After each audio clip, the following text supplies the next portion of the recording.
Sometimes things can seem complicated, and we wish that someone would simply just make it more simple for us. That's what this series is all about.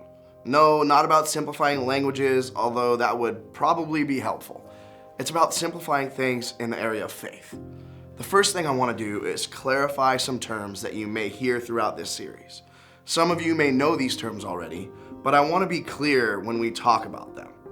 Like Christianity, Christians, faith. Now, before we simplify, let's do the opposite. Sometimes Christians seem complicated. The Bible is hard to figure out. We pray, but we're not sure how to do it or what to say. The preacher talks, but we're not sure what they're saying. It seems like people who are best at being Christians are the ones who have all the complicated stuff figured out.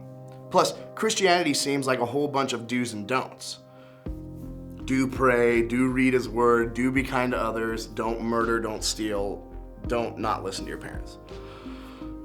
One last way that we can complicate things is we guard our Christian image, especially at church.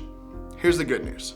We're going to simplify things in this series, and to do that, we're going to start by talking about the very reason why Christianity and the church even exists. And it's because of Jesus. One of the many reasons why Jesus came was to give us a picture of what God is like. That means if you want to see what God is like, you look at Jesus. Jesus shows us what God is like. That's why the books in the Bible are called the Gospels. Are called Gospels because they're so important. The Gospels are 4 different accounts of Jesus' life on earth. Back then, not all people welcomed Jesus. First, they didn't like that He claimed to be God.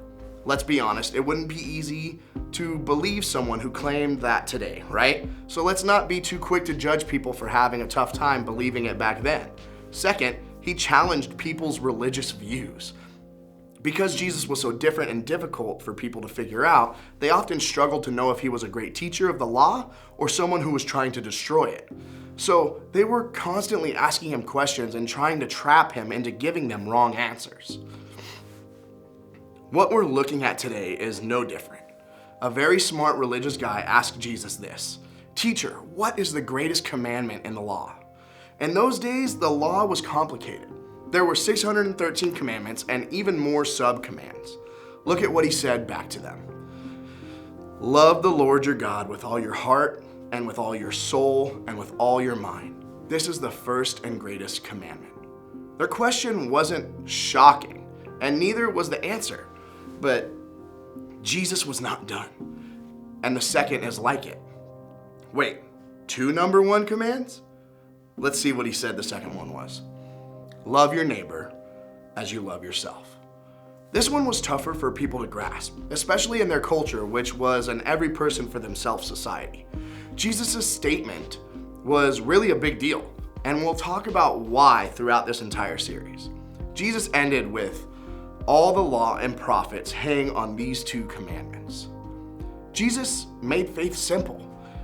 He took all of those complicated ideas and He placed them all underneath 2 simple challenges.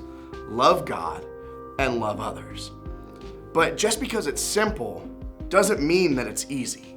That's what this series is all about. And that's why Jesus made it so simple, so that people could remember it and hopefully spend their lifetime trying to do it. Here's what we can do throughout this series. We can keep faith simple. 2 ways we can do that is focus on love. Memorize this phrase. Love the Lord your God with all your heart, with all your soul, and with all your mind. And love your neighbor as yourself. Imagine if being Christian was no longer so confusing, complicated, or overwhelming. Imagine if it was just this simple. Keep faith simple.